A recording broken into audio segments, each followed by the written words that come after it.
am genuinely at my lowest ebb with regard to football. And it's not about results. I've seen far worse Chelsea teams than this, and I love them with all my heart. This is about soul.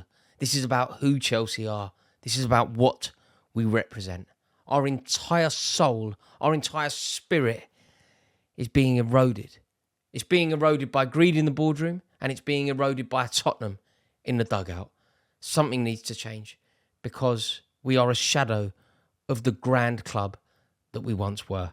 There is literally one man who can save us. There is literally one man on the planet capable of resurrecting Chelsea. There is only one contender for this job, and that man is Jose Mourinho. Mourinho is a king, an icon. He is my heartbeat, my kismet, my sensei. I adore the man, and very few statements can unite an entire fan base. But I guarantee you this, any Chelsea fan worth his salt adores Jose Mourinho. Any Chelsea fan worth his salt loves the idea of Jose Mourinho coming back to Stamford Bridge. Any Chelsea fan who tells you that they don't want Mourinho, they do not get it. They weren't there. They didn't watch Frank Lampard take the ball round Jussi Jääskeläinen. They didn't feel it. Football is a feeling sometimes. It isn't only about results. It isn't only about analysing game statistics. It isn't only about possession stats or XG charts. Sometimes football is a feeling. It's in you. It's in your blood. It's in your heart. It's how it makes you feel. And currently, there has never been a greater disparity between Chelsea Football Club and the fans that are Chelsea Football Club. There has never been a greater disparity between the players and the fans, the board and the fans, the manager and the fans.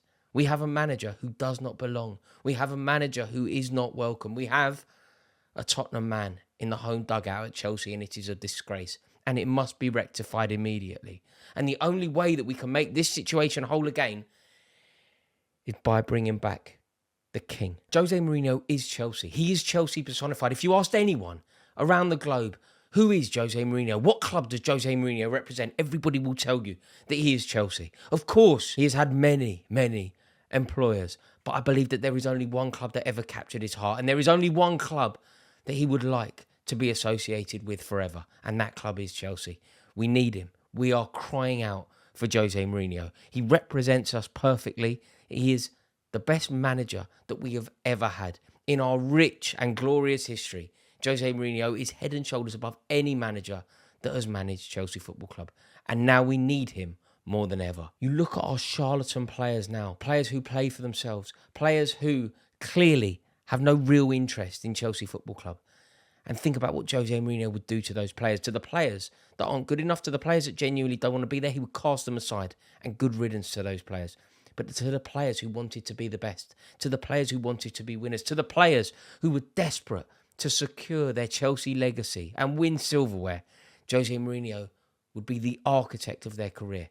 Think about how Didier Drogba sacrificed his own personal numbers for the furtherance of the team. Think about how Ibrahimovic played under Jose Mourinho. Think about how he talks about him now. Think about what Sami Eto'o did for the team when he played under Jose Mourinho. And that is the impact that Jose Mourinho could have on this crop of players. He would create team spirit. He would create unity. He understands who we are. He understands what we want. He is a Chelsea fan. And let's face it, most importantly, he is a far superior manager to Mauricio Pochettino. Imagine the ride. Let's face it, he is still an elite level manager. Yeah, of course, he'll unite the fans. Of course, it will excite me. Of course, I'll be enthralled when Jose Mourinho is leading the team out for his first game. But let's not dismiss his record. He's still a young man, and he is still today, to this very moment, an elite level manager. People seem to constantly dismiss his achievements. He's been sacked from his last 4 clubs. Yeah, okay, that may be true. But he also won a trophy at all of them, apart from Tottenham. And let's face it, that's on them. The other thing that I don't think people acknowledge is his Manchester United team were good. I feel like that Jose Mourinho Manchester United team that won a European trophy, Paul Pogba scoring in the final against Ajax. How can we dismiss that as being insignificant? That is a huge moment in Manchester United's esteemed history. They were a good team, that United team.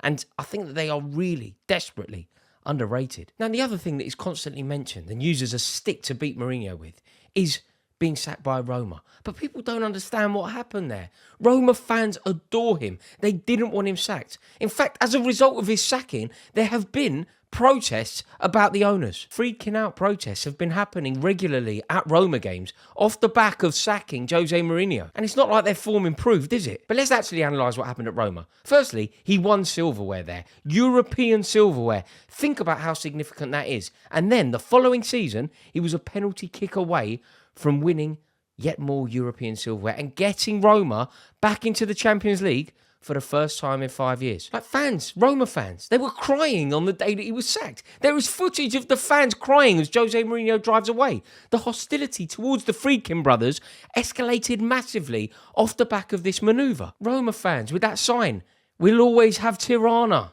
They love him. And why would they love him if he is past it? If he is past his sell-by date? If he is a dinosaur? The reason they love him is because he is a sensational manager who can galvanise a football club and make you feel something spectacular again. But people always slander it, don't they? Whose points per game ratio was really low. Shut up, you idiot. He was winning European silverware for Roma, their first trophy for 2 decades. And as we established already, he was a Rizzler paper away from securing yet more European silverware that following season. Okay, the game will be remembered for his temperament, his fallout with Anthony Taylor. But, I mean, he was right. And imagine if that had gone in. Imagine if that penalty had gone in. They would have been playing in the Champions League under Mourinho. It's just small margins, man. The other crucial thing to factor in with regard to Jose Mourinho being sacked at Roma and exploring why it happened is the political climate of Italy. Now, I don't know if people don't know this or they choose to dismiss it, but it was basically impossible for Jose Mourinho to keep his job, regardless of how well he was doing, because of a new draconian law that was brought in by the Italy Prime Minister, Giorgia Meloni. So she abolished a tax break that enabled Serie A clubs to make big statement marquee signings because they couldn't afford to do it anymore. So Jose Mourinho, whether it was going well or whether it was going badly, once that law changed, that happened on the 1st of January, it was basically impossible for Jose Mourinho to keep his job.